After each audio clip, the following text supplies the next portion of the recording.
من الشیطان الرجیم بسم اللہ الرحمن الرحیم ربی زدنی علما ربی زدنی علما ربی اشرح لی صدری ویسر لی امری واحلل عقدۃ من لسانی یفقہوا قولی اما بعد فاعوذ باللہ من الشیطان الرجیم بسم اللہ الرحمن الرحیم سورۃ النساء انشاءاللہ تعالی آج ہم آیت نمبر 94 سے 100 تک جائیں گے۔ اگر ان بٹوین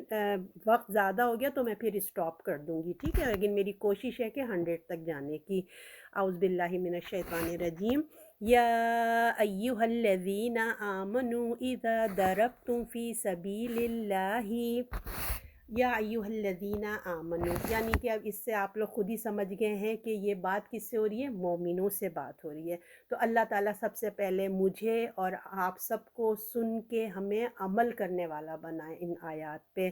تو آیت آپ کو یاد ہوگا کہ ہم لوگ جو پچھلا ابھی ریویو ایک جلدی سے کوئک کر لیتے ہیں کہ جو بہت امپورٹنٹ آیت تھی کہ اللہ تعالیٰ نے فرمایا تھا کہ جو قتل خطا یعنی کہ بائی ایکسیڈنٹلی جو کسی کا قتل ہو جائے تو توبہ کا طریقہ ہمیں بتایا کہ اس کو کس طریقے سے کرنا ہے۔ تو کوئی مومن اس کے خلاف ورزی نہ کرے، اللہ نے کہہ دیا ہے یہ ختم نہیں ہو سکتا، اور نہ کوئی بھی اپنے دل میں نہ تنگی محسوس نہ کرے کہ یہ اللہ تعالیٰ نے کتنے بڑے سخت احکامات دے دیے ہیں، ٹھیک ہے، چاہے وہ غلطی سے ہی اس کا مرڈر ہوا ہو یا ایکسیڈنٹ سے ہی وہ مارا گیا ہو، یہ ایک عظیم بہت بڑا گناہ ہے۔ تو اللہ سے ہمیں دعا کرتے رہنا چاہیے اور پناہ مانگتے رہنا چاہیے، اور اس گناہ کو دھونے کے لیے صرف زبانی توبہ کافی نہیں ہوگی، بلکہ ہمیں کفارہ بھی ایک غلام کا بھی دینا پڑے گا، آزاد کرنا پڑے گا۔ اگر نہ ہو سکے تو 2 مہینے کے مسلسل روزے رکھنے ہیں اور خون بہا بھی دینا ہے، تاکہ دل پر جو ہمارا بوجھ ہے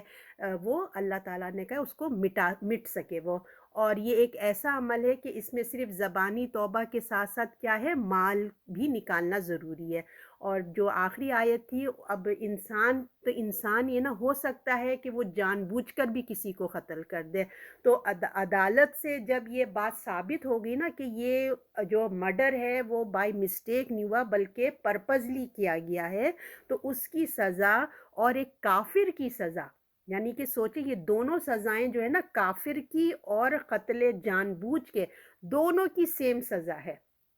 کرنے والی کی اللہ نے سیم سزا، کوئی فرق نہیں ہے ان لوگوں کے لیے سوائے جہنم کے، اور کوئی ٹھکانہ نہیں ہے۔ اور جہنم بھی کیسی، جس میں 5 سزائیں اس میں سنائی گئی ہیں انسان کو۔ تو مطلب اللہ تعالیٰ سے انسان کو معافی تلافی اور بہت نیکیاں کرنا چاہیے تاکہ اللہ تعالیٰ واقعی اس پہ رحم کر کے کچھ نہ کچھ کمپنسیٹ کر دیں، اور دونوں کیا ہیں، اللہ کی لعنت کے مستحق ہیں۔ تو اب ہم اپنے معاشرے میں دیکھیں کہ مسلمان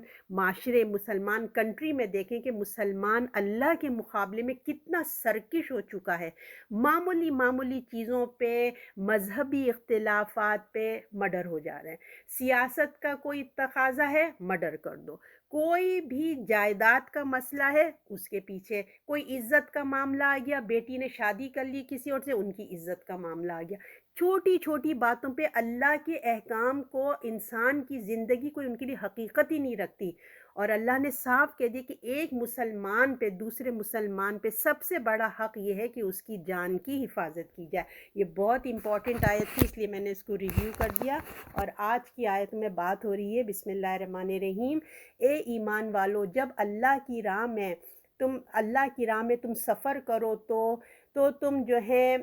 پس سوچو، کیا اے ایمان والو جب تم اللہ کی راہ میں سفر کرو تو تحقیق کر لیا کرو اس شخص کو جو تم کو سلام علیک کرے، کہو کہ تو مسلمان، اگر نہ کہو کہ تم مسلمان نہیں، تم دنیا کی زندگی کا اسباب چاہتے ہو، سو اللہ کے ہاں بہت نعمتیں ہیں تم میں، اور ایسے بھی تھے اس سے پہلے اللہ نے تم پر احسان کیا، سو اب تحقیق کر لو، بے شک اللہ تمہارے کاموں سے خبردار ہے۔ اللہ تعالیٰ ہمارے دلوں پہ یہ آیات اتارے۔ تو اب یہاں بات ہو رہی ہے اے مومنوں، اب آپ کو مجھے دھیان سے سننا ہے تاکہ ہم نے سن کے آگے بھی پہنچانا ہے۔ تو جو مسلمان کفار ممالک میں پھنس گئے تھے، آپ لوگوں کو یاد ہے ہم پیچھے سے یہ پڑھتے ہوئے چلے آ رہے ہیں، کفار ممالک میں پھنسے ہوئے تھے، ان کی حفاظت کے لیے مزید اللہ تعالیٰ نے ہدایت دے رہا ہے ہم کو نا، دی جا رہی ہے کہ جب تم میں سے کسی علاقے پہ، جب تم کسی علاقے پہ حملہ کرنے جاؤ، کیونکہ اللہ نے اجازت دے دی تھی نا کہ ظالم مظلوم مسلمانوں کے لیے حفاظت کے لیے جاؤ، ان کو کرو، تو اب جب تم کسی علاقے پہ حملہ کرنے کے لیے نکلو تو اس علاقے کے اندر جو مسلمان ہو نا، ان کے متعلق پوری اچھی سی تحقیق کر لو، اچھے سے انویسٹیگیشن کر لو کہ مسلمان کون کون سے ایریا میں ہیں، کہاں کہاں رہ رہے، کس جگہ زیادہ ہیں، کیا ہے، جو بھی اچھے سے تحقیق کر لو، تاکہ تمہارے جو تم جب حملہ کرو تو وہ پروٹیکشن میں رہیں، ایسا نہ ہو کہ تم سے قتل ناحق ہو جائے۔ کسی مسلمان کا ہو جانا، جیسے کسی مسلمان کا ہو جانا، اگر تمہاری تحقیق کا تمہیں موقع نہیں ملا، بالفرض ہے نا کہ تمہارے حملہ ہو گیا، وہ محفوظ نہ رہ سکا، تمہاری تحقیق پوری نہ ہو سکی، ٹھیک ہے، ایسا نہ ہو کہ تم سے قتل ناحق ہو گیا مسلمان کا، تو کیا ہوگا کہ کوئی بھی اپنے اسلام کا جیسے تحقیق نہیں ہوئی، جب تم اس کے اوپر مارنے کے لیے گئے ہیں اور وہ فوراً کہہ دے کہ میں مسلمان ہوں، میں کلمہ پڑھتا ہوں لا الہ الا اللہ، میں السلام علیکم، اگر وہ تم سے یہ کہہ دے تو تم نے اس کے ظاہر پہ معاملہ کرنا ہے، ٹھیک ہے،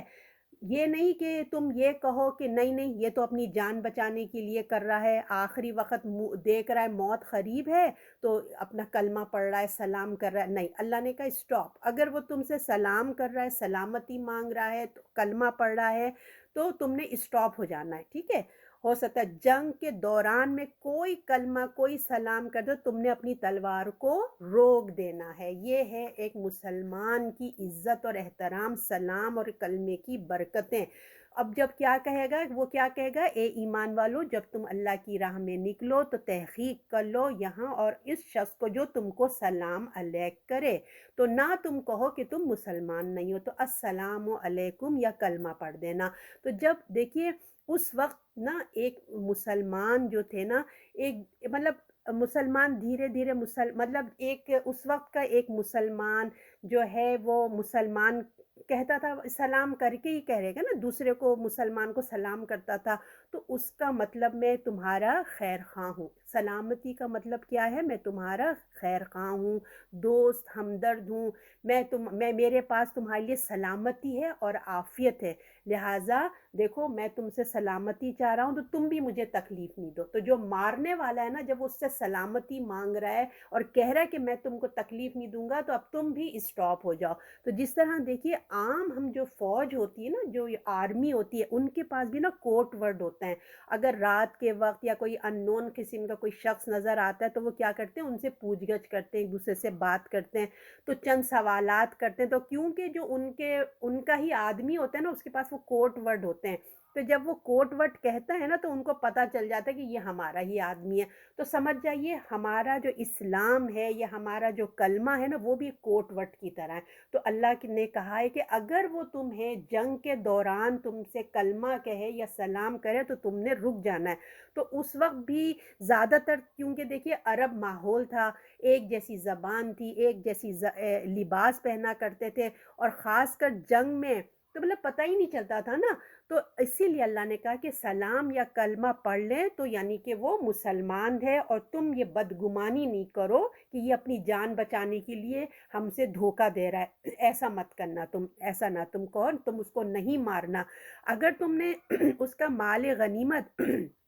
اگر تم یہ سمجھ رہے ہیں کہ میں اس کو مار دوں گا، دیکھو یہ تو جھوٹ بول رہا ہے، ایسی اپنی جان بچانے کے لیے تو میں اس کا مال غنیمت تو لے لوں گا، ایسا نہ ہو کہ میں کیوں اس کو چھوڑوں، تو اس کا مال غنیمت اپنا سمجھ کر تم مت لے لینا۔ آپ صلی اللہ علیہ وسلم نے سختی سے منع فرمایا کہ ایسا نہیں ہونا چاہیے، اگر کوئی کلمہ پڑھ رہا ہے، سلام کر رہا ہے، تو تم نے اس کو نہیں اس کو مارنا، اور حدیث کا مفہوم ہے کہ اگر اس نے کلمہ پڑھ لیا تو تم اس کو قتل نہیں کرو گے، کیا تم نے اس کے دل میں چیر کے دیکھا ہے کہ اس نے جو ہے جان بوجھ کے پڑھا ہے یا واقعی وہ مسلمان ہو گیا ہے؟ تم نے اس کے دل میں نہیں چیرا نا، تو پھر تم اس کو ایسا کام نہیں کریں گے۔ تو اللہ نے یہاں سختی سے منع کیا ہے۔ تو اللہ تعالیٰ نے فرمایا ہے اگر کوئی تحقیق کر لو جب تم کو سلام کرے تو نہ کہو کہ تم مسلمان نہیں ہو، تم دنیا کی زندگی کا اسباب چاہتے ہو، یعنی کہ اس کو مار کے تم اس کے چند مال غنیمت لے لینا چاہتے ہو، تو اللہ کے یہاں بہت غنیمتیں تمہارے لیے ہیں۔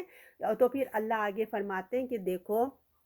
تم ایسا کبھی بھی مت کرنا کہ تم اس کو مار دو۔ اللہ نے آیت نازل ہو گئی جب یعنی کہ مسلسل لوگ کیا کر رہے تھے، منع کر رہے رسول اللہ، مگر پھر بھی جو ہے نا وہ کبھی کبھی مار دیا، ایسے واقعات ہو رہے تھے، تو اللہ نے فائنلی جو ہے نا آیات ہی نازل کر دی، ان کا تم اس کا فیصلہ نہیں کر سکتے کہ کون کلمہ پڑھ لیا ہے تو یہ واقعی اللہ والا ہے یا کافر ہے، یہ تمہارا کام نہیں ہے، یہ اللہ کا ذمہ ہے، ٹھیک ہے۔ اگر وہ کافر بھی ہے نا، بالفرض وہ کافر بھی ہے اور اس نے کلمہ بھی پڑھ لیا جھوٹا موٹا، اور تم اس کو قتل نہیں کرو گے، کیوں؟ اس لیے کہ ایک کافر کا بچ جانا بھی اس غلطی سے بہت بہتر ہے کہ تم ایک مسلمان کا قتل کر دو ناحق، تم ایک مومن کو قتل کر دیں۔ دیکھیں کتنی اللہ تعالیٰ نے ایک مسلمان کی جان بچانے کے لیے کتنی سب باتیں کریں۔ پھر اللہ تعالیٰ کہتے تم وقتی طور کی دھوکے میں نہ آؤ، گمان میں مت جاؤ اور اس کے مال غنیمت میں نہیں جاؤ، کیونکہ تم مال غنیمت کی وجہ سے دل میں خیال آ سکتا ہے نا کہ اگر ہم نے اس کو مسلمان مان لیا تو اس کا مال غنیمت ہم کو نہیں ملے گا، تو انسان ہی ہے نا، لالچ آ جاتی ہے۔ تو اللہ نے فرمایا تم یہ دنیا کی زندگی کی کامیابی چاہتے ہو، تمہاری یہ خواہش ہے، حالانکہ اللہ کے پاس تمہارے لیے بہت کچھ ہے۔ اللہ نے کہا بہت ہے، مال غنیمت کی لالچ میں کسی شخص کا ایمان کا تم انکار مت کرو، تم یہ جہاد مال غنیمت یا فتوحات حاصل کرنے کے لیے نہیں کر رہے ہو، تم جو گئے ہو نا تمہارا پرپز یہ ہے کہ تم مظلوم اپنے مسلمان بھائیوں کو ظالم لوگوں سے تم بچانے کے لیے گئے ہو، ان کا مال غنیمت لینے یا ان کی ایمان کا فیصلہ کرنے تم نہیں جا رہے ہو، بلکہ مظلوم مسلمانوں کو ان ظالم لوگوں کے ظلم سے نکالنے کے لیے گئے ہو۔ یہ ایک جنگ ہے، اس سے لڑ رہے ہو تم نا، تو لہٰذا احتیاط کرو تم، اور وہ لوگ اور وہ وقت قریب ہے کہ جب اللہ کے خزانے تم پر ظاہر ہو جائیں گے۔ آپ سب کو پتہ ہے ایران فارس کتنا اللہ تعالیٰ نے خوشخبریاں دی ہیں، تو منکر اسلام سے جہاد میں تمہیں بہت مال تمہارے ہاتھ میں آئے گا، لہٰذا کسی مسلمان کی جان کو تمہاری وجہ سے نا کوئی خطرہ نہیں ہونا چاہیے۔ تو ہم بھی پھر اللہ تعالیٰ نے کہ یاد رکھو تم بھی اور ہم بھی کسی کو دین کی قرآن کی دعوت دیتے ہیں، جیسے اب ہم یہ اپنے اوپر بھی لے لیں کہ اگر ہم کسی کو دین کی دعوت، میں آگے کا حصہ پڑھ لیتی ہوں، میں نے پڑھا نہیں ہے۔ اللہ تعالیٰ آگے کہہ رہے ہیں تم دنیا کی زندگی کا اسباب چاہتے ہو، سو اللہ کے ہاں بہت نعمتیں، تم بھی تو ایسے ہی تھے، اب میں جو اس کی تشریح کر رہی ہوں، تم بھی تو ایسے ہی تھے اس سے پہلے، پھر اللہ نے تم پر احسان کیا، سو اب تحقیق کر لو بے شک اللہ تمہارے کاموں سے بے خبر ہے۔ اب جب انہوں نے زبانی کلامی ہی کلمہ پڑھ لیا تو اللہ تعالیٰ کہہ رہے ہیں اب تم اپنا وقت بھی یاد کرو، ٹھیک ہے۔ تو اب دیکھیں اب یہ اس وقت آپ کو اور مجھے بھی اپنے اوپر فوکس کرنا ہے۔ اللہ تعالیٰ فرما رہے ہیں اب تم اپنا وقت یاد کرو، ایسے ہی تو تم بھی تھے نا، تم بھی تو دور جہالت میں کون سا تم اللہ کو یاد کر رہے تھے، تم پر بھی اللہ نے احسان ہی کیا ہے، اس وقت بھی تم کیا کرتے تھے، تم بھی زبانی کلامی اپنی جان بچایا کرتے تھے کہ میں مسلمان ہوں، میں مسلمان ہوں، ہے نا۔ تو تم اس وقت اپنے آپ کو یاد کرو کہ تم کیسی زندگی گزارے تھے، یہ اللہ کی مہربانی ہے کہ تم آج ایک اجتماعی اسلامی زندگی میں آگے ہو، لہٰذا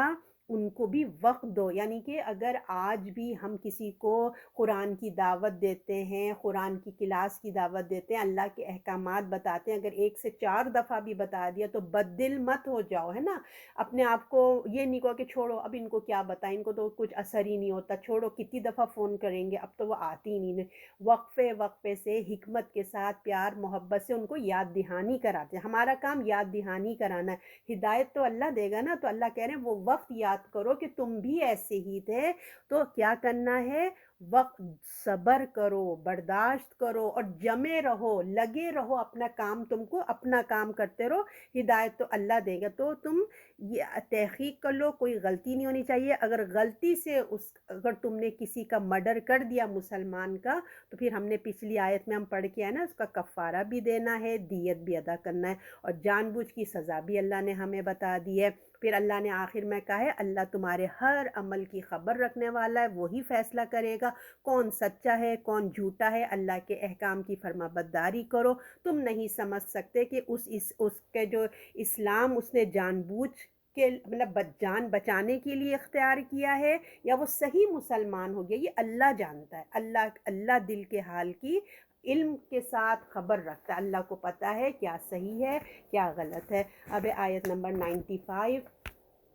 اور برابر نہیں بیٹھے رہنے والے مسلمان جن کو کوئی عذر نہیں، اور وہ مسلمان جو اللہ کی راہ میں لڑنے والے ہیں اپنے مال اور جان سے، اللہ نے لڑنے والوں کو اپنے مال اور جان سے بیٹھے رہنے والوں سے درجہ بڑھا دیا، اور اللہ نے ہر ایک سے بھلائی کا وعدہ کیا، اللہ نے لڑنے والوں کو بیٹھے رہنے والوں سے زیادہ کیا اجر عظیم میں۔ اب آگے ایک اور پیاری آیت آ رہی ہے، اللہ کی طرف سے دعوت دی جا رہی ہے کہ جو مظلوم مسلمان ہیں، مظلوم مسلمانوں کے لیے مدد کے لیے اٹھو، نکلو، موٹیویٹ کیا جا رہا ہے، اپنے گھروں سے نکلو، اللہ پیغام دے رہے ہیں، اللہ موٹیویٹ کر رہے ہیں، اور پیغمبر رسول صلی اللہ علیہ وسلم سے بھی کہا جا رہا ہے کہ صحابہ کو موٹیویٹ کریں کہ وہ اس مقصد کے لیے نکلیں، ٹھیک ہے نا۔ یہ ایک بہت بڑی فضیلت کا عمل ہے۔ اب ہو سکتا ہے کہ اس کے باوجود بھی وہ نہ نکلیں، ہے نا، کہا تو جا رہا ہے کہ نکلو نکلو، مگر وہ نہیں نکلے، تو ان کے لیے یہ حکم اللہ تعالیٰ سنا رہے ہیں کہ جو لوگ بغیر کسی ایکسکیوز کے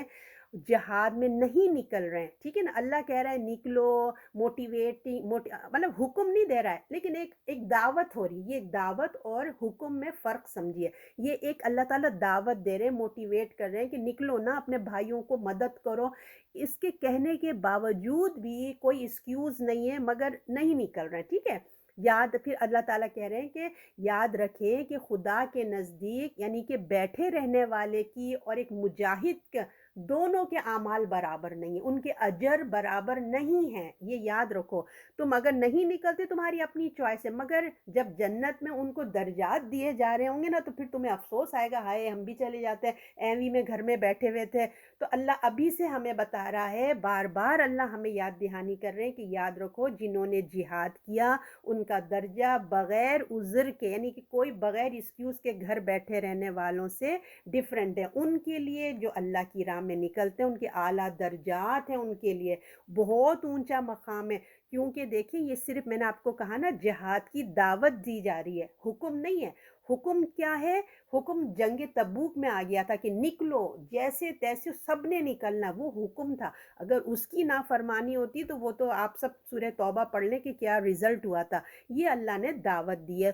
تو اس لیے جو بغیر ایکسکیوز کے پھر بھی جو لوگ نہیں گئے تھے نا، اس لیے اللہ نے ان کے اوپر کوئی اسٹرکٹنس نہیں لگائی تھی، وہ مجرم نہیں ہے، ٹھیک ہے۔ لیکن جن کا عذر یا ایکسکیوز ہے، یعنی کہ کچھ لوگ ہوں گے نا جو واقعی جانا چاہتے ہیں مگر بیچارے بیمار ہیں یا ہاتھ پاؤں نہیں ہیں، ان کے پاس سواری نہیں ہے، تو وہ چاہتے ہیں کہ ہم جہاد جائیں، لوگوں کی مدد کریں، مگر کیا کریں، بیمار ہیں، معذور ہیں، یا ان کے پاس کوئی ایسی باتیں ہیں، تو اللہ تعالیٰ ان کی انٹینشن کی وجہ سے وہ جانے والوں کے برابر ان کو ثواب دے گا۔ تو اب بات ہو رہی ہے جو بغیر عذر کے، یعنی کہ وہ جا سکتے تھے مگر کیونکہ اللہ نے صرف دعوت کی آفر کی تھی، تو بغیر عذر کے جو گھر بیٹھے والے ہیں نا، جہاد کی فضیلت سے وہ محروم ہو گئے۔ اللہ نے ان کو یہ نہیں کہا کہ تم مجرم ہو، لیکن فضیلت تم کو نہیں ملے گی، جو اللہ کے لیے نکلتے ہیں ان کی فضیلت ہی کچھ ہے، محروم ہو گئے، برابر تو نہیں ہوں گے کیونکہ انہوں نے جرم بھی نہیں کیا مگر فضیلت بھی نہیں ملی، اس لیے دونوں سے بھلائی کا وعدہ ہے۔ اللہ تعالیٰ نے کیا کہا کہ وعدہ دونوں سے ہے، ان کو بھی جنت ملے گی، جو نہیں گئے ان کو بھی جنت اللہ تعالیٰ دے گا، مگر جو گئے ہیں ان کے لیے تو بہت، اللہ نے کہہ دیا ان کے لیے بہت اجر ہے، جب تک کہ دیکھیے جہاد فرض نہ ہو نا، یعنی کہ جب میں نے آپ کو جیسے بتایا کہ اللہ کا حکم نہ آ جائے کہ سب کے سب نکلیں، تب کی بات الگ ہوگی، مگر یاد رکھو تو جہاد ایک فضیلت کی چیز ہے، یعنی کہ حکم آئے نہ آئے، ایک اپنی وجود میں جہاد بڑی فضیلت کی چیز ہوتی ہے۔ اگر پیچھے جو مسلمان جو نہیں گئے ہیں، جرم نہیں ہے مگر کیونکہ وہ کیا ہے، فضیلت سے محروم رہ گئے، کیونکہ وہ مسلمان جو تھے خدا نخواستہ منافق نہیں تھے، جہاد سے بھاگ نہیں رہے تھے، اپنا اخلاص تھا ان کے اندر، حسن عمل کا ان کو اجر بھی ملے گا، اپنے اخلاص کا بھی عمل ملے گا، مگر ہوتا ہے نا ایک جو محنت کرے گا اس کو ٹرافی ملے گی، جس نے صرف پاسنگ مارکس لیے وہ بس وہ پاس ہو جائے گا۔ تو اللہ تعالیٰ فرماتے ہیں ہر مومن میں مطلب خیر ہی خیر ہوتا ہے، تو اللہ تعالیٰ نے کہا ان کی بخشش بھی ہوگی، مگر درجات اور فضیلت میں دونوں کا مقابلہ نہیں ہے۔ مجاہدین کو غیر معمولی اللہ تعالیٰ نے فضیلت عطا فرما دی ہے، یہ اللہ نے دے دیا، اس لیے اعلیٰ درجات بھی ملیں گے ان کو، اجر عظیم ملے گا۔ اب آیت نمبر 96 ہے، ان کی طرف سے درجات ہیں اور بخشش ہے، مہربانی، اللہ بخشنے والا مہربان ہے۔ اب اللہ تعالیٰ نے ان کے لیے اتنی سارے بتا دیے ہیں کہ جو اللہ کے دین کے لیے نکلے گا ان کے لیے درجات ہیں، ان کے لیے مغفرت ہے، ان کے لیے رحمت ہے، ان کے لیے اجر عظیم ہے، فضیلت ہی فضیلت، اتنی فضیلت، اللہ اکبر، اتنی فضیلت اللہ تعالیٰ نے بتا دی۔ اب بتائیے جب اتنی فضیلت ہو تو کیا آپ اور میں بیٹھ سکتے ہیں کہ ہم اللہ کی دین کی خدمت نہ کریں؟ اتنی بلیسنگز اللہ نے بتا دی ہیں، یعنی کہ خیر کے، اللہ کے دین کے کاموں میں، خیر کے کاموں میں پیچھے مت رہ جانا۔ تم کیا کرو گے؟ اپنا ہی نقصان کر لو گے۔ اللہ آپ کو، مجھے، ہم سب کو توفیق دے کہ ہم ان اعمال کے اجر کو سمجھیں اور پھر ہم آگے بڑھیں، اور تو پھر ہم اس پہ تھوڑا سا فوکس کر لیں کیونکہ بڑی پیاری آیت ہے نا، تو ہم اس کو اپنی لائف میں بھی ذرا سا دیکھ لیتے ہیں۔ تو دیکھیں مومن کون ہے، سب سے پہلے ہم یہ سمجھ جاتے ہیں، جس کے دل میں نفاق نہیں ہوتا نا وہ مومن ہوتا ہے، ٹھیک ہے۔ اب جب ایک مسلمان ہے، مومن ہے، جو اللہ کے لیے مخلص ہے، اس کے بھی نا دو لیول ہیں۔ اس قرآن میں ابھی ہم نے آیتوں میں پڑھا، اللہ نے کیا فرمایا، ایک بیٹھے رہنے والے اور ایک مجاہدین، یہی ہم نے دو باتیں پڑھی ہیں نا، یعنی کہ قائدین بیٹھے رہنے والے، مجاہدین جو اللہ کی راہ میں نکلتے ہیں۔ تو قائدین کو پہلے دیکھ لیتے ہیں۔ ایک وہ جو صرف مطلب اللہ نے اجازت دی ہے، ٹھیک ہے، وہ رخصت اللہ نے دی ہے اور اسی میں نا وہ خوش رہتے ہیں، جیسے نا وہ آسانیوں میں اپنے آپ کو پسند کرتے ہیں۔ جیسے جہاد کرنا فرض نہیں ہے، فرض عین ہے، مگر کوئی اٹھ کے محنت کرتا ہے تو اس کے اجر ہیں، ٹھیک ہے۔ اب جیسے فار ایگزامپل ہم کچھ چیزیں ہیں اللہ نے کہا ہے کرو، جیسے فرائض ہیں، روزہ رمضان کا رکھنا ہے، فرض ہے، اور نفل آپ کی چوائس ہے، نفل کریں گے تو درجات بلند ہو جائیں گے۔ کچھ لوگ کیا ہوتے ہیں، آرام طلب ہوتے ہیں، وہ کہتے ہیں ہم تو کر رہے ہیں نا، فرائض تو کر رہے ہیں نا، زکوٰۃ تو دے رہے ہیں نا، صدقہ دے نہ دیں۔ تو اب یہ ہمارے آپ کے اوپر ہے کہ ہم کتنا اپنے آپ کو درجات اوپر کرتے ہیں۔ تو دل سے تو وہ اپنی پسند سے فرائض کرتے ہیں، ٹھیک ہے، فرائض والے دل سے کرتے ہیں، پورا کرتے ہیں، اور مگر آگے بڑھنا، قربانی دینا نہیں چاہتے، جان، مال، وقت، اپنے آرام کو، کمفرٹ کو نہیں چھوڑنا چاہتے۔ قائدین کون ہوتے ہیں؟ جو اپنے کمفرٹ کو قربان نہیں کرنا چاہتے ہیں، ٹھیک ہے۔ اور دوسرے کون ہیں؟ مجاہدین، جو یہ عظمت والے ہوتے ہیں۔ کچھ لوگ عظمت والے ہوتے ہیں، وہ قربانی دیتے ہیں اپنے وقت کی، مال کی، جان کی، حالانکہ دیکھیے ان پہ فرض نہیں ہے، فرائض تو سب پہ، روزہ، نماز، حج، زکوٰۃ، یہ فرائض ہے نا۔ اب آگے بڑھنا اور پھر مطلب یہ لوگوں کے لیے کچھ کرنا چاہتے ہیں، مگر یہ اپنے دین کے لیے، لوگوں کے لیے کچھ کرنا چاہتے ہیں، اپنے کمفرٹ زون کو چھوڑتے ہیں، یہ اپنا آرام دین کی خاطر قربان کرتے ہیں، اپنی آخرت کے لیے، بلکہ دوسروں کے لیے بھی، اپنی آخرت کے ساتھ ساتھ وہ دوسری کی بھی آخرت کی فکر کرتے ہیں۔ تو یہ اللہ کی نظر میں معمولی مومن نہیں ہوتا۔ دیکھیں نا، ایک ہوتا ہے کہ ایک انسان ہے جو صرف اپنی ذات کی فکر کر رہا ہے، اور ایک ہے کہ اپنی ذات کے ساتھ ساتھ اپنے دوسرے کی بھی فکر کر رہا ہے، اللہ یہ جہنم میں نہ جائے۔ تو اللہ تعالیٰ کہہ رہے ہیں برابر نہیں ہو سکتے، ہے نا، آپ اور میں بھی فیل کرتے ہیں برابر نہیں ہے، تو اللہ تو پھر اللہ ہے۔ تو اللہ کو اتنا پسند آتا ہے، تو اللہ کی نظر میں یہ معمولی نہیں ہے، بلکہ یہ کیا ہے، اعلیٰ ترین ہے۔ تو ان آیات کو پڑھ کر جو اللہ نے جو اتنی فضیلت عطا فرمائی ہے، تو آپ اور میں آنیسٹی سے بتائیے کہ کون پیچھے رہنا چاہے گا؟ دل چاہے گا نا ہمارا بھی کہ ہم بھی اللہ کے جو وعدے ہمیں بھی مل جائیں۔ تو اس لیے اللہ تعالیٰ ہمیں بار بار، اللہ تعالیٰ ہمیں بتا رہے ہیں کہ دین کی خدمت کرنے والا اور نہیں کرنے والا آخرت میں درجات کے اعتبار سے برابر نہیں ہوں گے۔ جو جس نے دین کے لیے قربانیاں دی ہیں، اللہ تعالیٰ اس کو اعلیٰ درجات میں رکھیں گے۔ تو اللہ سے دعا ہے کہ اللہ ہم سب کو مجاہدین بنا دے۔ دیکھیں اللہ کی، جب ہم ایکٹیو ہو جاتے ہیں نا، تو انسان کی زندگی بہت پازیٹیو رہتی ہے، ایکٹیو رہتی ہے، دین کی خدمت میں دنیا گزر رہی ہوتی ہے۔ ہم دنیا میں بھی تو کام کر ہی رہے ہوتے ہیں، اور ساتھ میں پلس ہم اپنی آخرت بھی بنا رہے ہوتے ہیں۔ اور پھر آپ دیکھیے جب ہم ایسے دین کی خدمت کرتے ہیں تو نیک گروپ مل جاتا ہے ہمیں، اچھے اچھے لوگوں کا جوس، جسے کہتے ہیں نا جوس، کیونکہ وہی لوگ آئیں گے نا جن کا انٹرسٹ ہے،